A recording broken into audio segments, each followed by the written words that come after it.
way maker.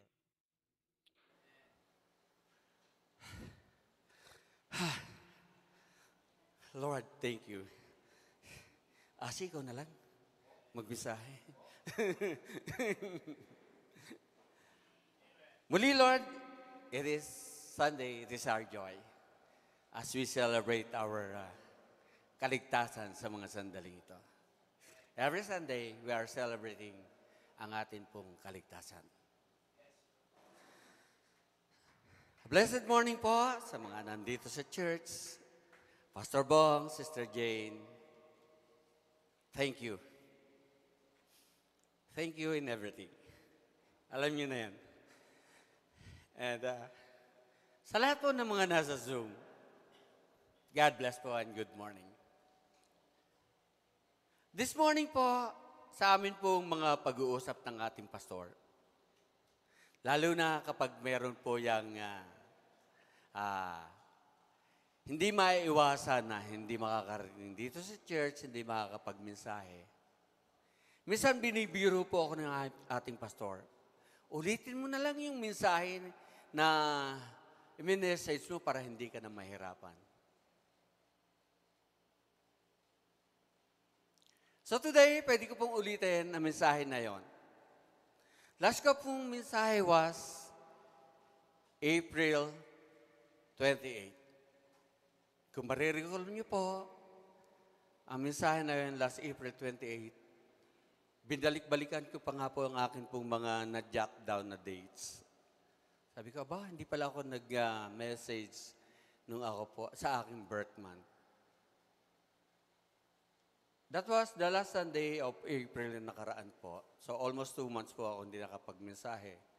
At sabi nga ni Pastor sa akin, ikaw na magmensahe kasi susundo kami ni Sister Michelle kay Dia. The first Sunday of May. That was May 4 yata, May 5. Sabi po sa akin ni Pastor, ulitin mo na lang ang mensahe.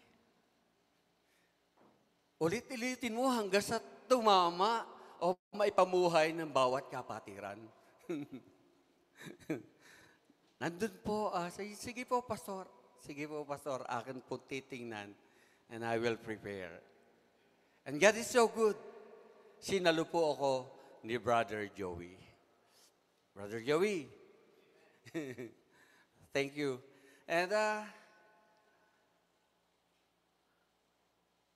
ako po ay nagpupuri, nagpapasalamat dahil ang naging mensahe ko po noon, kung uulitin ko po, is in Matthew chapter 4, verse 4. Sino po nakakaalam noon? Alam na alam po natin yun. Matthew chapter 4, verse 4. Man does not live on bread alone, but on every word that proceedeth out the mouth of God. Yun po ang buhay ng tao, mga kapatid. Pag ang tao nagutom, nalilimutan ang Diyos. Aywan ko ang mga mananampalataya.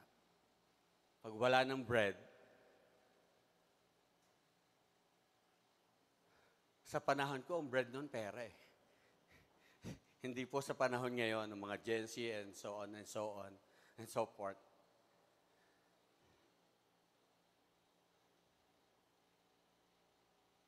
Sa mga naging mensahe ko po ay patuloy andun po ang aking puso na maipahayag ang narating ko sa level po ng aking pananampalataya. And this morning, I can say, Pastor, well done po.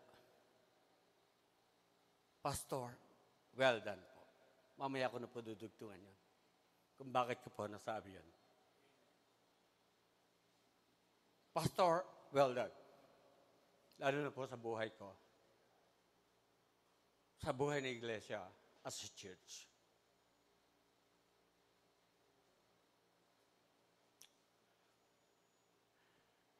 Sa akin pong pagbubuklat o pagbubukas ng aking Biblia, sa lumang Biblia na binigay ng church, kita naman nyo, gutay-gutay na, pinagpupunit pa ito ni Kina na siya'y baby. Marami pong pages na napunit dito kasi ginagawan laruan ni Kina. Kaya ito po ang itsura. Pero binabasa ko po kaya siya madumi.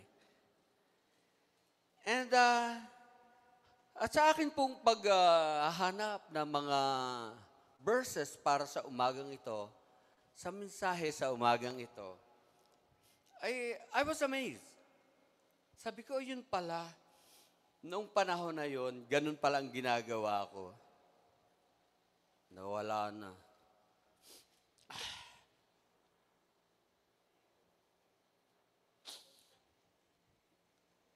Sa akin pong pagbubukas ng Biblia na to, as I remember patuloy ang akin pong my dear wife, ng akin pong asawa, paborito po niya ito.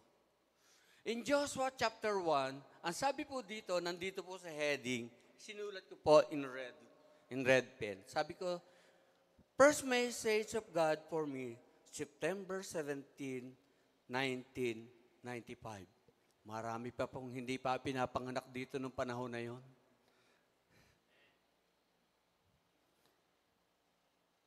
Sabi ko, Lord, gano'n na ba katagal ang aking pagmimensahe, paglilingkod sa iyong dakilang pangalan?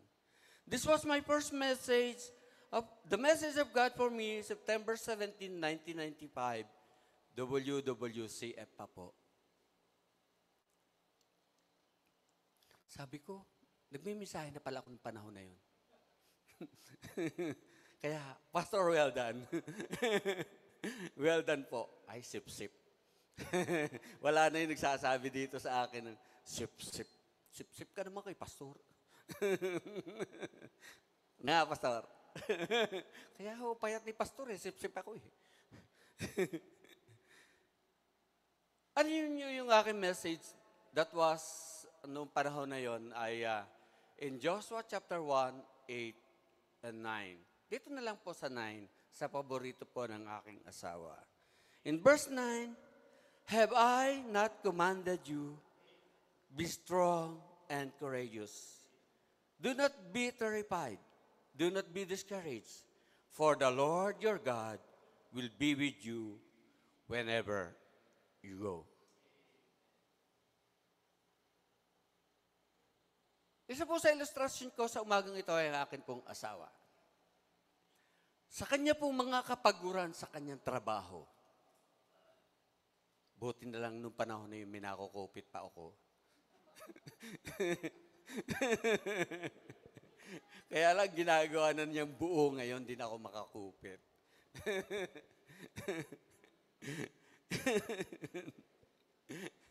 Ang ginawa po niya, binigyan na lang po ako ng credit cards. Eh pag si Sister Je naman, Sister Je, kailan kami pipila ni Pastor? Sa tupad. Magwawalis na rin kami. Kaya kita nyo naka-bracelet ako para hindi halatang napila sa tupad.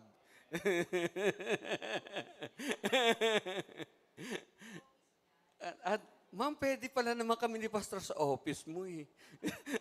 Ayaw din. Umiiling talaga. So, sa buhay po bilang mananampalataya, we have all the experiences. Whether it is maganda or negative sa buhay po natin, or puro na lang problema.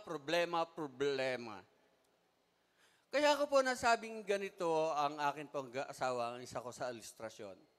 Every time po ang akin pong dear wife, dear sister, sa kanyang pong kapaguran tuwing maghapon, from before, minsan 6:30, umalis na po yan sa bahay, at darating sa bahay sa gabi, alas 7 na, or before 8. Pagbaba po niya ng kanyang kotse, pinagagamit lang po ako ni Lord. Sa kanya pong kotse, pag nakita niya ako nagluluto, lalapit siya sa akin, magkikiss, sasabihin niya, thank you, Lord, for the whole day, I survived. Pero pagka umuwi po yan na mangiyak-ngiyak at nakasimangot, Hindi ko na po yan titingnan sa mata kasi iiyak po yan. Sigurado iiyak po yan. Kapag nahirapan po yan sa trabaho, nagka-problema. And lately, araw-araw po yun, nagsasalita po yan, Lord, salamat. Kumusta po ang inyong pagpapasalamat mga kapatid sa ating dakilang Diyos? Lord, salamat. Yun po ang palaging sinasabi po, narinig ko sa aking asawa. And lately, minsan may isang sitwasyon pong nangyari. Kamiting daw po niya mga kapwa niya managers. And then, minsan po ang problema po niya sa trabaho, hindi po niya nasasabi. Hindi po niya nasasabi sa akin. Lalo na pagbigayan ng bonus. Nagbibiro lang po. Ginagayo na ako. Nagbibiro lang po. Pero, pagka hindi po kaya na kanyang dibdib, before bed, sa amin pong pagtulog, ibubulalas po niya kanyang galit at kanyang sama ng loob. Sa pangyayari the whole day, nakikinig lang po ako. Hindi ko po siya pinapanigan. Ang sabi ko na, ipag-pray mo na lang kay Lord. Whatever it is, ipag-pray mo na lang kay Lord. Kung ano man yan. At minsan sa prayer, sinabi ko, pakinig po na aking mga anak, narating ko, Lord, ang pananampalatayang ito, kung ano man sitwasyon meron kami, hindi ko po binanggit sa asawa ko, sabi ko sa kanya, Lord, I claim, vengeance is not ours. It's God. Para po mapaluag na ngayong asawa, ang kanyang saloobin, na makita niya, katulad po ng mga inawit ngayong umaga, lalo na po yung the waymaker, the miracle worker, the waymaker. He's our God, na hindi nagbabago noon ngayon at magpakailanman. At sa mga ganong sitwasyon, anong sitwasyon, ganun man pong kabigat ang daladalahin natin.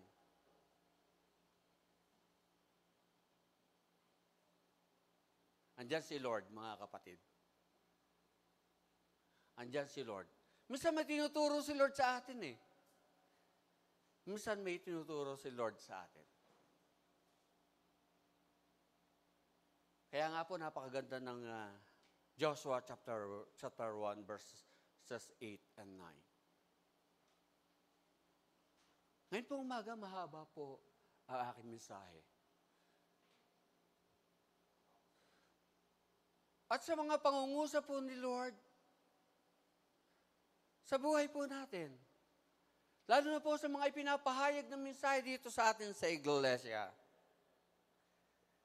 Tayo nga po mag-review. Ano po ang tema natin sa taon na ito? Ano po ang tema natin sa taon na ito? In Revelation chapter 16, verse 15, Blessed is he who watcheth. Blessed is he who watcheth. Kumusta mga kapatid ang ating pagmamatyag?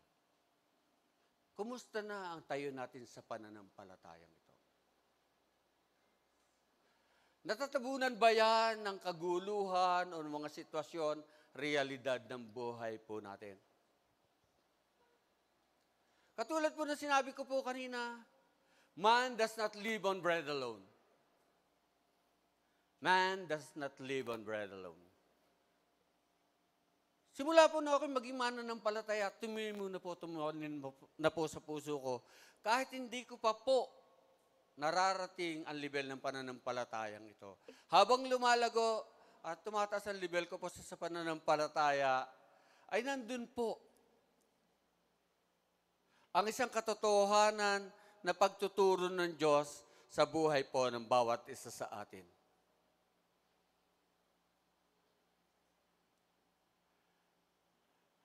Marami pong sitwasyon, maraming pangyayari sa buhay po natin ang maaaring magpalayo sa atin sa pananampalatayang ito. Makalimutan natin ang Diyos. Saan tayo tinitira ng demonyo sa buhay natin bilang mga mananampalataya? Introduction pa lang po ito. Hindi ko pa po binabasa ang ating text sa umagang ito. Introduction pa lang po ito sa mensahe, mga kapatid. Tayo bilang mga mananampalataya, may kanya-kanyang kahinaan. At ang mga kahinaan na yon ay sa ating pong mga pampisikal. Anong sitwasyon po natin sa ating pampisikal? Karamdaman, needs, and everything. Ano bang problema natin? Lahat na. Naranasan natin. Being a Christian is not a better process, mga kapatid. We have this hardship, mga kapatid, sa buhay. But tandaan nyo, in our hardship, andyan po ang ating dakilang Diyos. Siya po ay kasama po natin. Lalo na sa emosyon. Ang asawa ko nakaranas nito, mga kapatid. Alam niyo po kung ano yon sa emosyon? Pusong mamon? Madaling gamutin yun eh. Hindi niyo po ba alam na sakit ang saya ni ate? Hindi niyo alam yan, ano? Pwede natin sabihin, masaya si Ate Michelle. Pero ang saya ni ate, isang problema po yan. Sa akin niyo lang po marinig yan. Anxiety. Ang saya ni ate, no? Di ba? Isang problema po ng tao is anxiety. Hindi lang po sa mga Kristiyano, dahil mga Kristiyano po na nagdadanas ang saya ni ate, anxiety. Anxiety can kill you. Anxiety ay makakapaglayo sa inyo sa pananampalataya. Dahil naranasan ko rin po yan nung ako po ay magkaroon ng TSA. Nung akin pong, sabi nga ng doktor, ay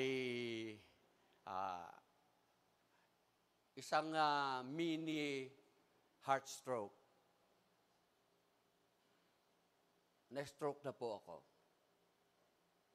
Naranasan ko po yan. Kasi every time na tatakutin ako ni Taning, ang puso ko at isip ko naglalaban. Pero pagka nagkasama yan, anxiety na yan. Ang saya ni ate. Hindi pwede sabihin ang saya ni kuya. Anxiety. Ang solution po ay ang ating pagkilala sa ating Diyos na sinasamba. Once na inuna po natin ang mga bagay sa mundong ito, once inuna po natin ang mga gusto natin, without God, gusto ko ito eh, without God, do you think you will succeed? No. Do you think na dahil sa inyong katalinahan sa effort nyo, kaya niyong pangunahan ng Diyos? Maunawaan natin yan bilang tayo mga mananampalataya. Kung kayo may pangunawa sa pagkakilala ninyo sa Diyos na inyong sinasamba, at kung ang mga emosyon ninyo ipapaniwalaan ninyo ang payo ng hindi mananampalataya o payo ng kung sino man diyan na sabi nating matalino, anxiety. Ang saya ni ate. Napapatawa si Daniel, oh. Anxiety can kill, mga kapatid. Can kill your faith.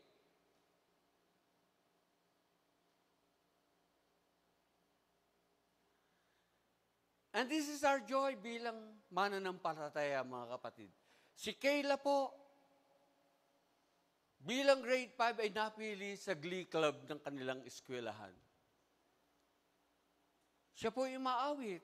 And sabi ko, Lord, salamat sa ginagawa. Sabi ko nga, paano nangyari yon ni hindi nagkukwentong batang ito sa amin? Tapos malaman ko na lang, sasabi sa akin ng security guard, ay wala pa po, anak niyo nagpa-practice. Ano pinapractice? Sa kanta po, kakanta po sila sa worship service po ng church. Ganun ba? May monthly worship service po sila, kumakanta po si Kayla. Kasama po si Kayla ng grupo. And si Kayla po ay, ang last po niyang awit, ito pong baccalaureate na mga grade 6 students sa kanilang eskwelahan. Sabi ko, thank you Lord sa ginagawa mo po sa akin pong mga anak. Si Kayla po sa magang ito, ihaharap ko sa inyo. The goodness of our God. Ang biyaya niya, sa kanya pong karanasan, the surgery, nagkameron po ng surgery yan.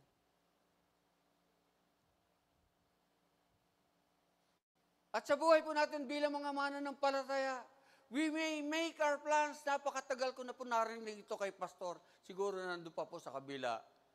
Nasa puok pa. We may make our plans. But God has the last word. But God has the last word. Tandaan po natin yan. Hindi po natin pwedeng pagpilitan yung gusto natin. Just wait upon the Lord, mga kapatid. Just wait upon the Lord, and you will see the goodness of our God. Kayla, please, come here. Paawitin ko lamang po ang aking anak. In a cappella. A cappella lang po. Bilang panalangin po para maumpisahan ko ng mensahe. Alas 10 na. Huwag kang iiyak. Okay.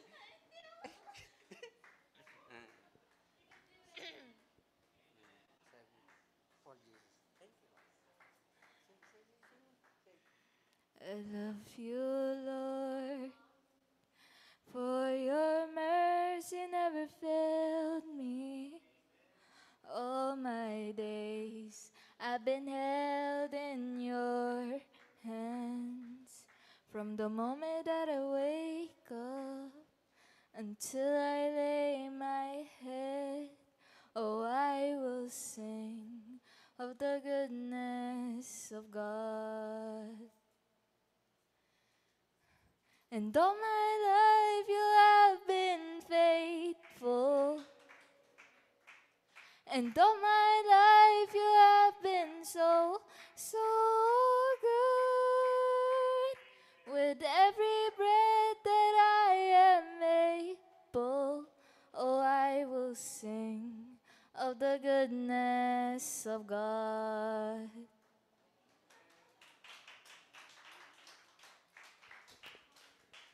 Thank you, anak.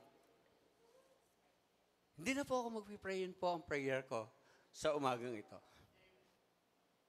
Thank you, Lord, sa buhay po ng aking bunso.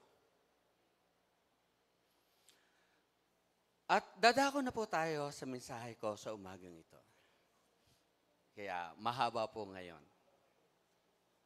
ang mensahe. Let us open our Bibles. Ang akin pong introduction is just an introduction, the opposite po na magiging mensahe ngayon.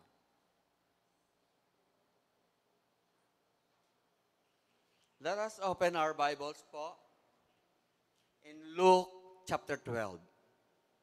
In Luke chapter 12. Sino pong nakakaalam ng nilalaman ng Luke chapter 12? Ang Luke chapter 12 po ay pwede po natin siyang cross-reference o katulad po siya ng Matthew chapter 6.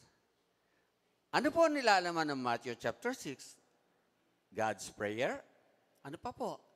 In Matthew chapter 6 and Luke chapter 12, ang nilalaman po diyan is, but rather, seek ye first the kingdom of God, and all these things shall be added unto you. Kaya po halos parehas ang chapter 12 ng Luke at saka ang Matthew chapter 6. Ang aking pong text dito po sa Lucas 12 ay nasa verse 20. Nasa verse 20. Makinig po tayo, basahin po natin. Maaaring nilalagpas-lagpasan lang po natin itong Lucas 12, verse 20. Ang sabi po dito ng ating Panginoong Jesucristo, "But God said unto him, Thou fool, this night thy soul shall be required of thee." Thou fool, this night thy soul shall be required of thee. Ito po yung isang parable na nagsimula sa verse 15. Isang parable na nagpapahayag ng isang mayamang lalaki na walang pinaghandaan kundi ang kanyang pagpapayaman. Walang ginawang paghahanda kundi ang kanya pong kinabukasan, ang kinatatakutan, ang kahinaan ng tao. Kayo na po magbasa nito pagdating niyo po sa inyong mga bahay-bahay. This is a parable tungkol po sa isang mayaman na walang ginawa kundi magpayaman, nagkaproblema sa lalagyan ng kanyang mga kayamanan o mga pagkain or the harvest from his field or ground. Sabi nga po dito, giniba yung kanya pong warehouse or barn or bodega, pinalaki ang kanyang bodega, tinambak niya ang kanya pong kayamanan doon, and he said, ang sabi po niya, nasa na po, in verse 19, "And I will say to my soul, Soul, thou hast much goods laid up for many years. Take thine ease, eat, drink, and be merry."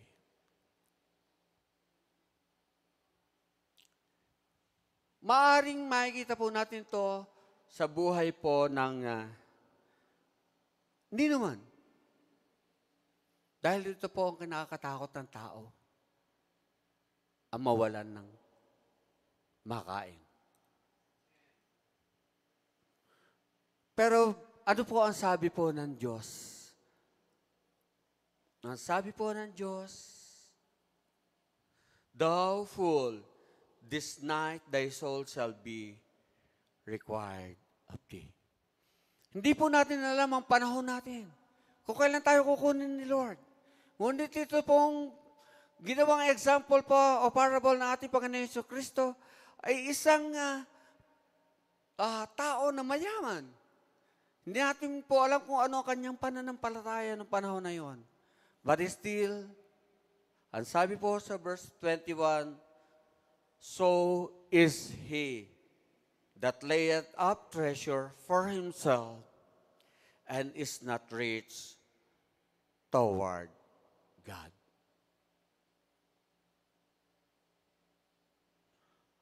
So is he that layeth up treasure for himself and is not rich toward God. Isa pong mensahe na sabi ko, Lord, hindi ko alam kung anong title ko. Nung last Sunday po, kinausap ko si Sister Rosalie. Sabi ko, "Ma'am, pakikanta naman after the message, Waymaker." Sabi niya, "Ay, Ninong, Pastor, ay naka-line up po yan sa kakantahin po namin sa worship service."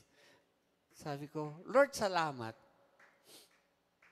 Lord, salamat. Yun po ang naging, sabi ko sa sarili ko, Lord, salamat.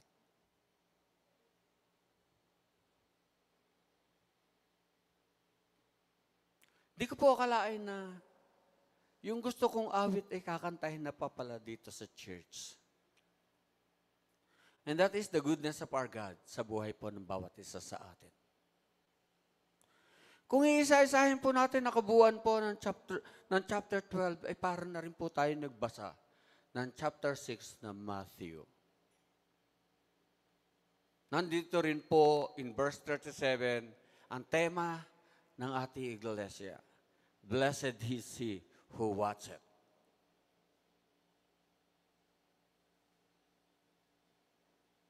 Blessed is he who watcheth. Ano ang mga intindihin pa po natin sa buhay na ito, mga kapatid? Emosyon? Pangangailangan? Ano pa bang problema natin sa buhay? Sakit? Naranasan ko na po yan.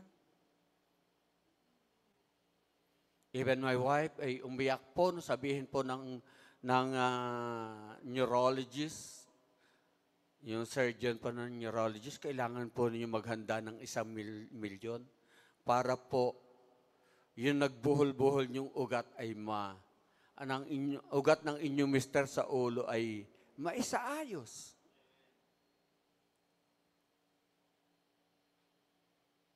And God is good.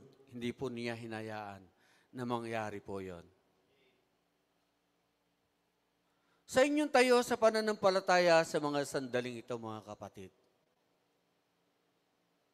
napapangunahan po ba natin ang ating Diyos? Napapangunahan po ba natin ang ating Diyos? We may make our plans, mga kapatid, but God has the last word. Kung titingnan po natin kung anong nangyari dito sa mayamang ito, ipon ng ipon na pag iniipunan niya ng maraming taon na wala siyang problema sa pagkain. Ngunit sinabi ng Diyos, tonight, I will require of your soul.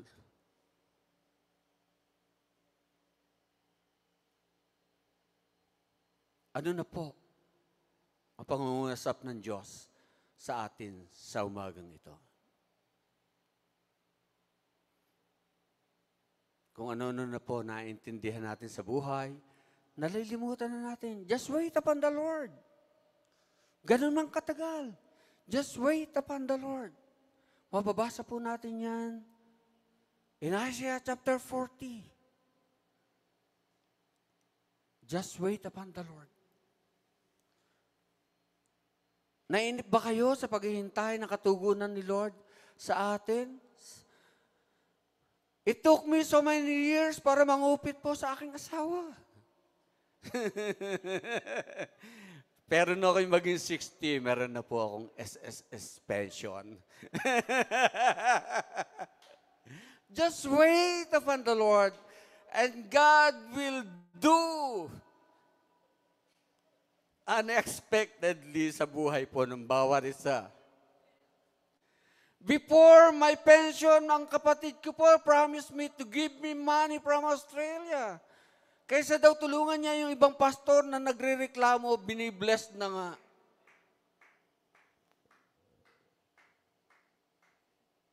Nagsusupport po yung kapatid na panganay sa Australia sa isang pastor na narito sa Pilipinas. But later on, napikon na. Sa pagpapadala niya, nagre-reklamo pa. Dagdagan mo naman.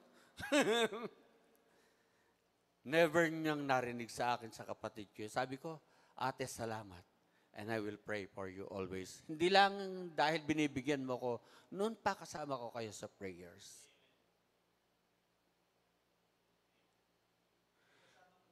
Pastor. Sasabihin ko, ay, yung aming pastor, ang aming head pastor, nangangailangan din, baka pwedeng padalhan mo rin. Malaki pangangailangan nun. Di ba, Dia?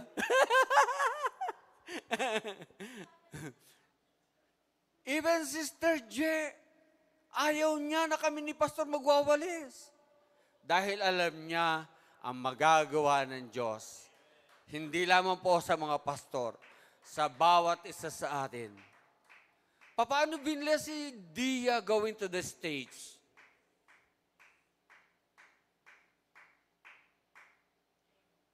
I've been a Christian for so much, napakatagal na po.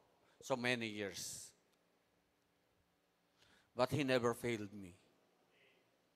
Ayan o, kita naman nyo kung gano'ng kagawa po ang aking anak na lalaki. Nag-iisa yan. Si Julia, ang aming konyo, at RK na wala. Ganon din po si Kayla. Ang gaganda po ng blessing ni Lord.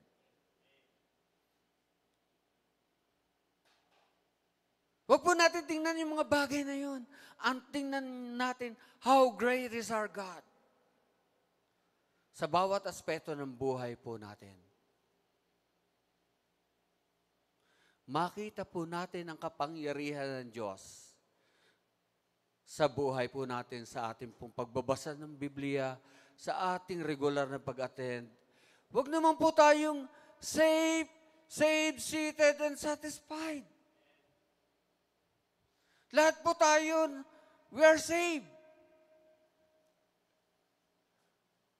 We have our God, our Savior. Huwag naman po maging Savior na lang si Lord sa buhay po natin. Ang sabi nga na sa amin po pag-uusap ni Pastor, kumusta na ang Lordship ni Lord sa buhay ng bawat isa sa atin? Si Lord ba ay tunay na Lord sa buhay po ng bawat isa sa umagang ito?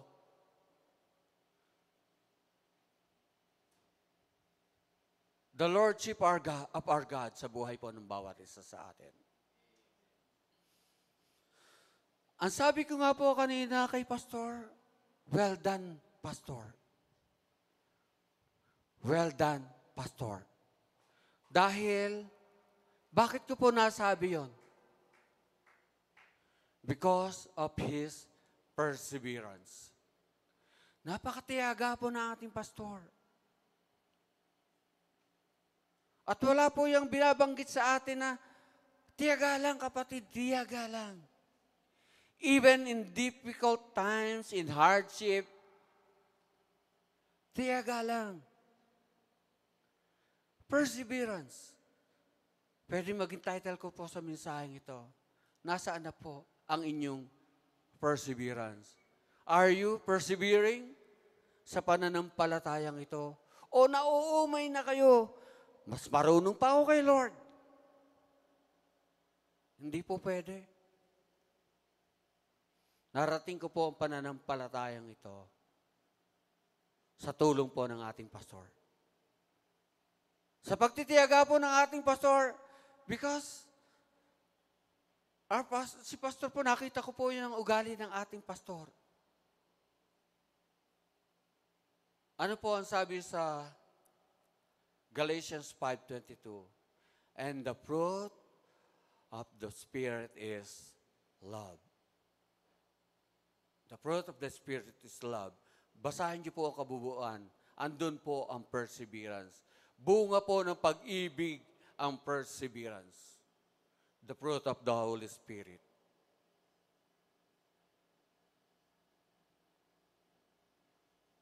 Minsan ang mga mananampalataya naiinip na eh. Nakakainip. Imagine niyo po, nagkaroon po ng anxiety ang asawa ko, hindi ko alam. Hindi ko po alam. Ang kinausap niya po ang pastor, si pastor. Hindi niyo po ba alam na nagpunta yan sa psychiatrist? Alam niya, I will be against it. Dahil, because of my level sa pananampalataya. Wala po nakakaalam kahit po ang aking pong mga anak. Kaya pala, muntik na niyang ilagay sa aking account ang kanya pong kayamanan. Sayang. Kasi 2 beses ko po yan sinundo. Nandun po sa hospital ang taas ng presyon. 3 beses pala. And 1 time ay doon po sa Laia. Sa swimming nila. Sa Taramindo. Umabot yata ng 200 o 180 over 100 ang kanya pong presyon. Ang kanya pong BP. Ang una po, sinundo ko po yan sa San Pablo Community Hospital. Wala po akong kalam-alam. But still, andun po ang aking faith. Andun po ang pagtawag ko kay Lord. Just always wait upon the Lord. And you will see the goodness of our God. Let us pray. Father in heaven, kasama po ng kabuuan po ng mensahe sa umagang ito, maging ang naging awit po ng aking bunso dakilang Diyos. the goodness of our God. Pagpalaan po, Panginoon, ang mga napahayag na iyong salita. At patuloy, ilang beses po sinabi po ng aming pastor sa mga nakaraan niyang mensahe, but seek ye first the kingdom of God, and all these things shall be added unto us. Lord, salamat po. Pwede rin pong maging title ng mensahe ko, bukod sa perseverance, ang You are the way maker. For you have declared in John chapter 14, verse 6, I am the way, the truth, and the life. No one can come to the Father, except by me. Yun po ang sabi po ng ating Panginoon Jesucristo. And Lord, salamat po. Maraming pong salamat sa isang pananampalataya na patuloy mo pong itinuturo, hindi lamang po sa akin, kundi po sa kabuuan po ng mga kapatiran. Your church, Lord, the Holy and True Christian Fellowship, Lord. Salamat, Lord. Maraming pong salamat. Wala po ako pinapatamaan, O Diyos, sa mensahe. It is me.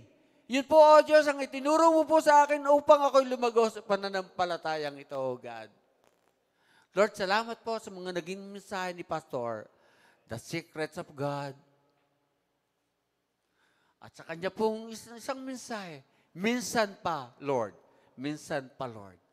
And Lord, salamat po. Andun po ang iyong biyaya na katugunan sa nilalaman po ng puso namin, O Diyos.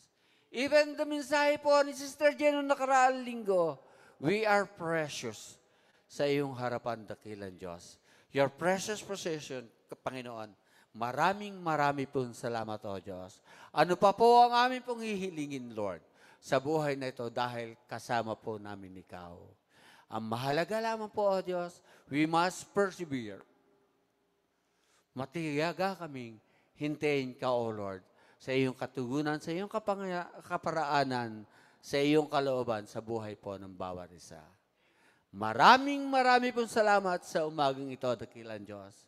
For you are a great God and Savior na hindi nagbabago noon, ngayon, at magpakailanman.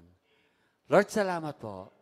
And Lord, bago po matapos ang prayer, I want to ask the music ministry to sing Waymaker.